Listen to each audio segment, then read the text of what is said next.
তীব্র গরমের দুপুর, প্রাণটা যেন হাঁসফাঁস করছে। বাড়িতে ফ্রিজে রাখা আছে বিরাট বড় একটা তরমুজ। একবার ভাবলাম ঝটপট কাটি আর খেয়ে ফেলি। তারপর ভাবলাম বর বাড়িতে আছে, আজকাল তার দর্শন পাওয়াই ভার। দেখি কিছু স্পেশাল ঠান্ডা কিছু খাওয়াই, সামার ড্রিঙ্ক। তারপর দেখলাম ও নিজেই বসে গেছে তরমুজ কাটতে।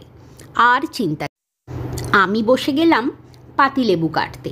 পাতিলেবু দুরকম করে কাটতে হয়, একটা 4 টুকরো করে মানে ডুমো ডুমো করে, আর কিছু চাকা চাকা। নিয়েছি পোলো পিপারমিন্ট। এই প্রিপারেশনে পিপারমিন্ট খুব থাকা জরুরি। গুঁড়ো করে নিচ্ছি হামানদিস্তায়। এরপরে আমি দ্রুত হাতে স্লাইস করে নিচ্ছি টকটকে লাল তরমুজ। যত ছোট ছোট করে কাটতে পারবেন তত ভালো হয়। এখন আমি বীজগুলো বাদ দিচ্ছি না, পরে বাদ দিয়ে নেব। এভাবে কেটে নেওয়ার পর বীজ বাদ দেওয়া খুবই ইজি হয়।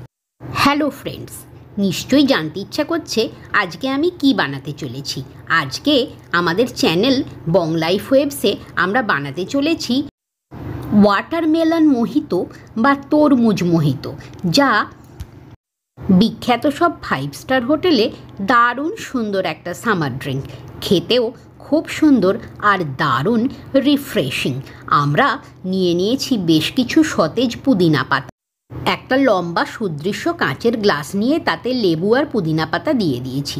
এরপর টুকরো করে রাখা তরমুজগুলোর বীজ বাদ দিয়ে বেশ কিছু এতে ভরে দিচ্ছি। এরকমভাবে লম্বা গ্লাসে বানালে জিনিসটা দেখতেও খুব সুন্দর লাগে আর মোহিতোর মজা দ্বিগুণ হয়ে ওঠে। এখন ইউজ করছি 2 টিস্পুনফুল পাউডার সুগার। এরপরে আমি এতে দিয়ে দিচ্ছি হামানদিস্তায় গুঁড়ো করে রাখা পোলো পিপারমিন্ট 1 চামচ। ছড়িয়ে দিচ্ছি বেশ কিছুটা বিট নুনের গুঁড়ো। এবারে শুরু করেছি মার্ডলিং। মার্ডলিং করার জন্য গ্লাস রড আমাদের সাধারণ ঘরে আর কোথায় পাবো বলুন?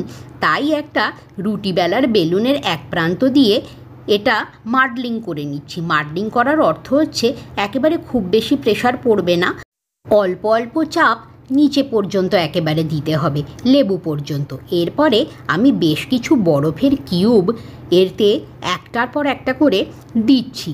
কিউব দিয়ে মোটামুটি একেবারে গ্লাসের মুখ পর্যন্তই ভর্তি করে দিন, তবেই না বরফ শীতল অনুভূতি জোরদার হবে। এরপরে আমরা এতে ইউজ করছি কিনলে সোডা। আপনারা যদি চান তাহলে স্প্রাইটও ইউজ করতে পারেন। দেখুন আমরা আস্তে আস্তে কিনলে সোডার বোতলটা খুলছি আর কি সুন্দর পুটপুট পুটপুট পুটপুট করে বাবল বেরোচ্ছে। এই বাবল বেরোনোটা দেখতে আমার অসাধারণ লাগে।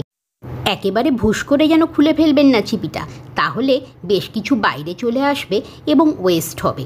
এরপরে এই কিনলের ক্লাব সোডা আমরা গ্লাসের গায়ে ঠেকিয়ে খুব ধীরে ধীরে ঢালবো।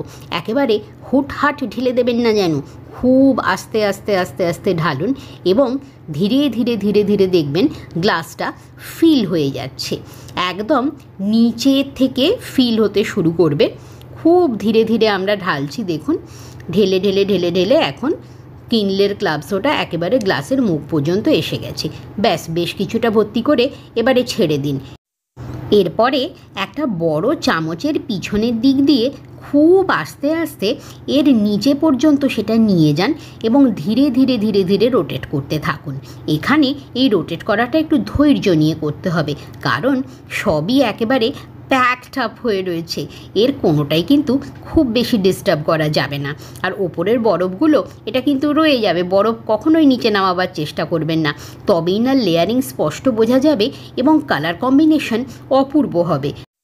মানে জিনিসটা চোখের সামনে আনার সাথে সাথে যেন গরম কমে অর্ধেক হয়ে যায়। এরপরে এটা রেডি হয়ে গেছে। ওপরে আমি ছড়িয়ে দিচ্ছি একটু বড় করে কেটে রাখা তরমুজের টুকরো। পুরোটাই ঢেকে দিচ্ছি তরমুজে। কি সুন্দর, কি ফ্যান্টাস্টিক দেখতে লাগছে না? এরপরে আমরা কি করব, সেই যে লেবুগুলো চাকা চাকা করে কেটে রেখেছিলাম সেটা দিয়ে গার্নিশিং করব। এই যে চাকা করে কেটে রাখা লেবু এখানে একটা বসিয়ে দিয়েছি, ওপরে গার্নিশিংয়ের জন্য দিয়ে দিয়েছি একটু পুদিনা পাতা। ব্যাস, এবারে কি করবেন? এবারে তো সার্ভ করার পালা। সার্ভিংয়ের জন্য আপনাদের লাগবে একটা মোটা স্ট্র। কোল্ড ড্রিঙ্কস খাওয়ার যে পাতলা সরু স্ট্রগুলো রয়েছে সেগুলো যেন নেবেন না। সেগুলো নিলে মোহিতোর মজা ঠিকঠাক মতো টেরই পাবেন না। তাহলে আর দেরি কি, নিজেরা বানিয়ে ফেলুন। আর এই যে এরকম একটা স্ট্র একেবারে নিচ পর্যন্ত পাইয়ে দিন। নিচ পর্যন্ত না গেলে প্রত্যেকটা লেয়ারের স্বাদ কিন্তু পাওয়া যাবে না। Thanks for watching.